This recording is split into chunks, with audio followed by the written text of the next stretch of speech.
YouTube, back at it again with another mock draft. What's going on, people? Welcome to Mose Knows. I am your host, Mose. We are on episode 15, almost halfway through, of the team-specific mock draft. Today, I have the pleasure of filling in as the GM for the New England Patriots. I'm not gonna waste y'all time. We're gonna get right into this video. Wild Bill.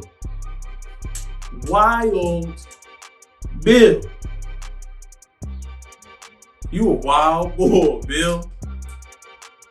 Bill, man, he was sitting on the sidelines, sitting at home, feet up on the couch, eat a little potato chips, a little buffalo wings, and watch Tom Brady win the Super Bowl without him. And he said, you know what?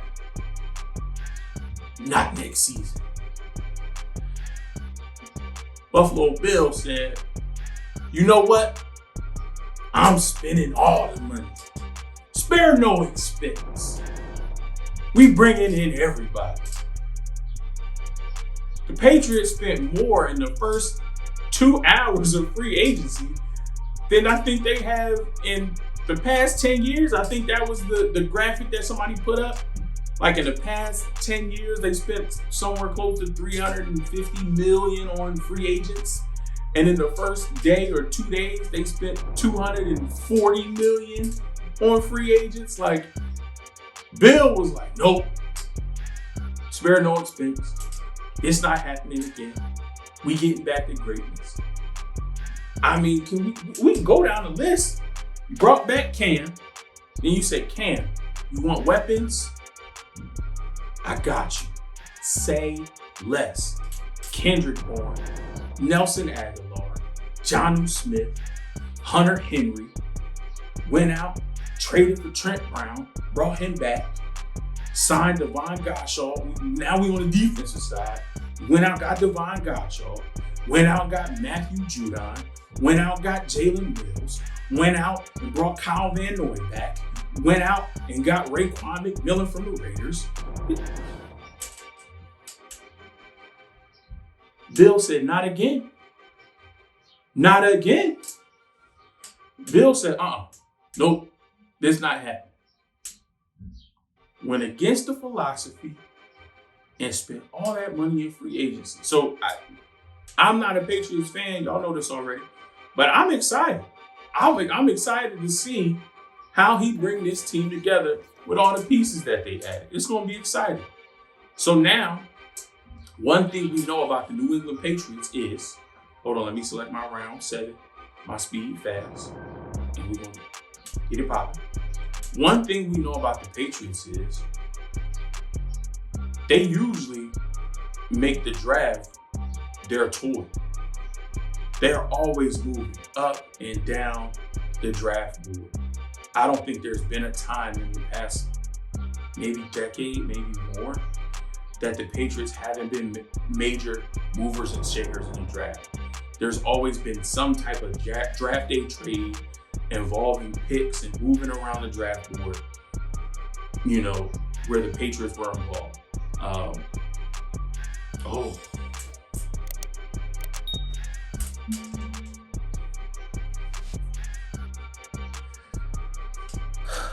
My. What? Micah Parsons is still on the board? So I think yeah, we got Dante Hightower coming back. But Dante Hightower's getting up there in age. He was never a speed, fast linebacker to begin with. Dante Hightower was an old school thumper. Great instincts, great anticipation. He's great in the film room. He understands the game plan, what's going on. He's the defensive captain. He gets people lined up, gets the calls in, gets everybody in the place they need to be. But giving Bill Belichick a chess piece like Micah Parsons to use in his defense, listen, we're not even going to second guess that. Ooh. Okay. So now we back on the clock here in the second round. Now I can't remember what's going on with David Andrews. I don't know if they released him or if they're seeking a trade for him. What's going on? Let me look that up. I know it was something happening with David Andrews. I can look that up real quick. Let's see.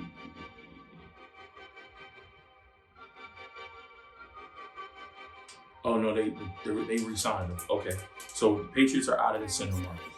I was gonna say, I know that he was either a free agent or looking to get traded, and he must have reworked his deal. And apparently, it's a favorable deal for the Patriots.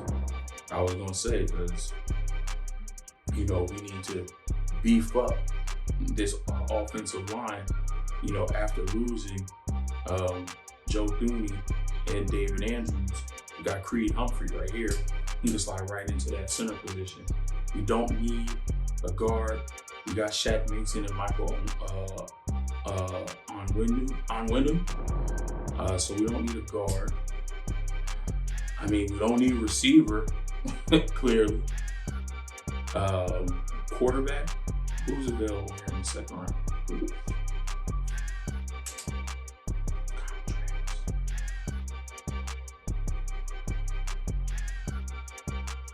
Do you draft Kyle Trask? Bring him in. I mean, you only got Cam on a 1-year deal. If Cam doesn't improve, you don't see what you want from him. You got Kyle Trask in the building, learning your offense. Okay, good people. In an unforeseen set of events, my camera ran out of memory. Rookie move on my part. Didn't delete some of the old files. So the video that you were watching got cut off at like the 7-minute mark. So you got 15 minutes of this cut in. We picked it up in the second round where we were talking about who we're going to take with that second round pick. As you just saw, we took Kyle Trask. I'm going to try to narrate this the best way I can. Can't remember everything that I said from that video. So we took Kyle Trask with that second round pick. It makes sense. There are rumblings that the Patriots are still in the market for a veteran quarterback, and a quarterback that they're familiar with in Jimmy Garoppolo. 49ers said right now he's not on the table. That definitely could change. And the Patriots are possibly looking to bring him back in the fold. So that's a possibility, but since that hasn't happened so far, and you only got Cam Newton on a 1-year deal, why not bring in a rookie like Kyle Trask? And even if you do trade for, Jimmy Garoppolo, the reason why the 49ers would be moving off of Jimmy Garoppolo, one would be not only the inconsistency in his passing, but also the inconsistency in his availability, right?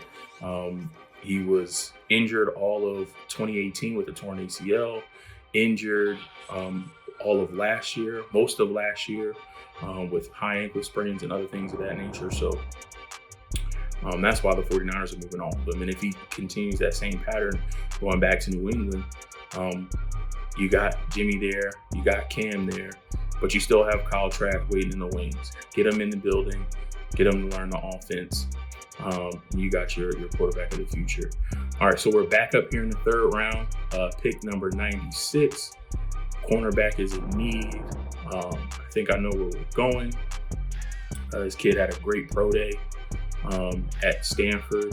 That probably gives it away. I think the Patriots have J.C. Jackson on a second round tender.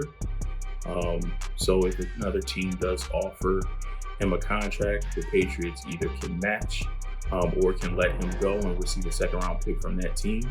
Stephon Gilmore's name has been floated in trades a lot, but he's also getting up there in age. So why not bring in a young guy to continue to keep that secondary strong?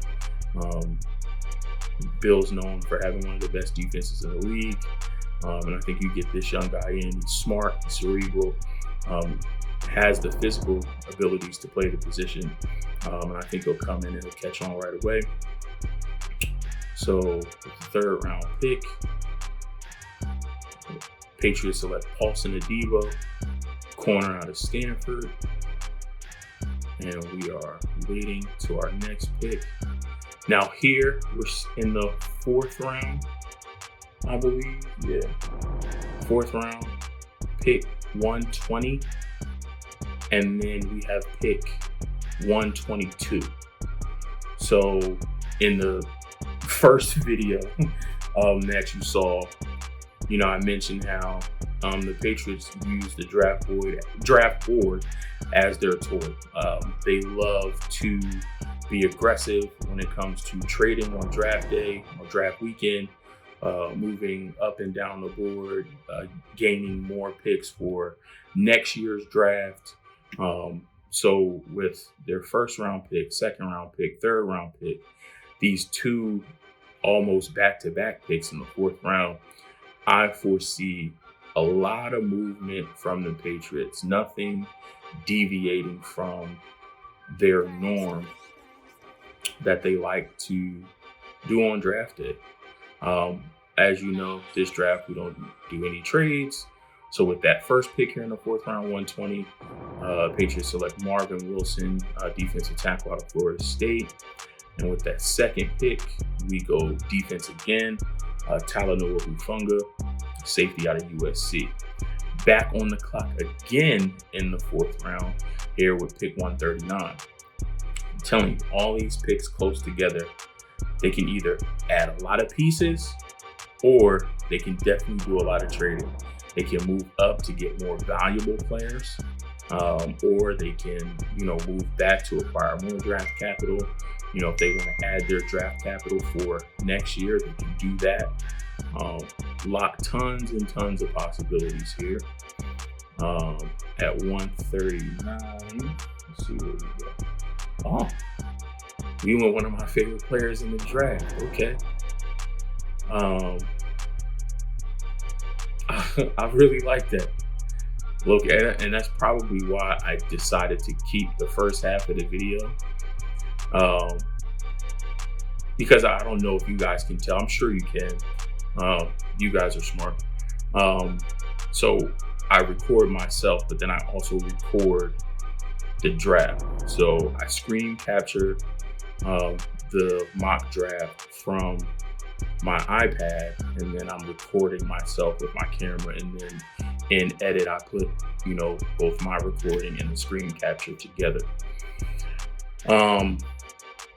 So actually going through and sitting down, I didn't realize that the video had cut off. And going through, I was really comfortable, and I really liked where this draft went. And before I finished that thought, with that pick 139, Patriots selected Chuba Hubbard, running back out of Oklahoma State. I really like the way this draft shook out. And because of the randomness sometimes of the draft engine, I didn't want to have to sit down and redo it all over again, because more than likely the picks that you see now wouldn't be the picks. It would be a bunch of different players. But I liked how this draft went, so I just kept it and decided to do it this way. Yes, they have Sony Michel, but Sony Michel has become more of a utility back instead of a true number one. Not saying that Chuba Hubbard would automatically step in and be that true number one. I think Chuba Hubbard has true number one potential, but even in New England's system, he fits that utility back style. If you want a different style from Sony Michel, somebody with speed, someone who can catch the ball out of the backfield, someone who can run in between the tackles. Chuba's one of my favorite backs in this draft. He probably is my top back in the draft. There are some other backs that are probably rated ahead of him, but just from a personal fan standpoint, Chuba's my favorite back in the draft. That's just that. All right, so we're on pick 177 here in the fifth round. We selected Semi Fehoko, wide receiver out of Stanford. Now you're like, you just talk about, not needing receivers because of all the weapons that they signed in the offseason, and that's true. But there has been some issue with one of the wide receivers already on the roster, and that is N'Keal Harry. He hasn't gelled and fit in the system in the way they thought he would. He hasn't progressed as they thought he would. So he might be on the trading block. If that's the case, Simi Fehoko can come in as kind of a replacement of that big body receiver. Now, it's not necessary that they need that because they have the 2 tight ends that they signed in free agency that we talked about earlier. However, having that big body wide receiver can be just an additional weapon, on third downs and in the red zone. Simi Fehoko, 6'4", 225, ran a 4.3 at his pro day at Stanford. So I think he can come in and fit the bill well. We just missed the pick 188. Pick 188, I believe that was in the 5th round. Might have been the beginning of the 6th. Pick 188, we went Shaka Toney, edge rusher out of Penn State. Throw him on that in that outside linebacker position in that 3-4, the base 3-4 that they like to run. Yes, their defense can be multiple and run different looks, but the base is that 3-4. So adding Shaka Toney as a rotational pass rusher from that outside linebacker position, I think it is a valuable pick here. You can learn from Matthew Judon and other players that they have there. Pick 197, we take versatile offensive tackle Alaric Jackson. Has versatility to play inside and outside, but he can be a swing tackle. He can play both left tackle for you and right tackle. So that's pretty huge. That's something that the Patriots will need just in the event that there are injuries. It's a grueling season, so you can never have too many offensive tackles, especially good offensive tackles who can come in off the bench and you not lose too much talent. Last pick in the draft for the Patriots, pick 242. We got the guy highlighted. Don't know what I said initially, but I think I said something along the lines of Jalen Darden coming in, offering that speed from the wide receiver position, but mainly being positive force in special teams, kick returns, punt returns. With his speed, with his elusiveness, with his agility, I think he can add a spark in that area. As far as the wide receiver position, they have a lot of guys who are possession type receivers. Nelson Aguilar, he has some speed, but he's not the fastest. He's more of your, possession type receiver. Same with Kendrick Bourne, known for route running, known for, strong hands. But Kendrick Bourne is not going to blow you away with his speed. We drafted Simi Fehoko, big body. But Jalen Darden is, in that Mecole Hardman, Tyreek Hill, Terry McLaurin range speed, where if you need him to come in a 3 or 4 wide receiver set and be, that deep threat that can take the top off the defense, he can come in and do that. So we'll recap real quick. 15, we took Micah Parsons, linebacker from Penn State. 2nd round, 46, we took Kyle Trask, quarterback out of Florida. 96, we took Paulson Adebo, corner out of Stanford. 120, we took Marvin Wilson, defensive tackle out of Florida State. 122, we took Talanoa Hufanga, safety out of USC. 139, we took Chuba Hubbard, running back from Oklahoma State. 177, we took Simi Fehoko, wide receiver out of Stanford. 188, we took Shaka Toney, edge rusher, outside linebacker from Penn State. 197, selected Alaric Jackson, tackle out of Iowa. And 242, we selected Jalen Darden, wide receiver from North Texas. So, in one of the most unorthodox ways possible, that will wrap up this mock draft for the New England Patriots. I appreciate you rocking with me and sticking with me. If you have this far within the video, due to the lack of consistency as far as my recording, and me being on screen. So we'll make sure that we keep space on the camera that we're recording on so that the videos don't cut off in the future. But tell me how you like this draft, New England Patriots fans. I'd love to hear your thoughts on your team, where you're headed this offseason, the free agency moves, and how you think the draft will shake out. You can leave a comment down below. I respond to all the comments. The fans from all the teams for mock drafts that I've done so far, you guys have been nothing but amazing. I love hearing your input and your insight.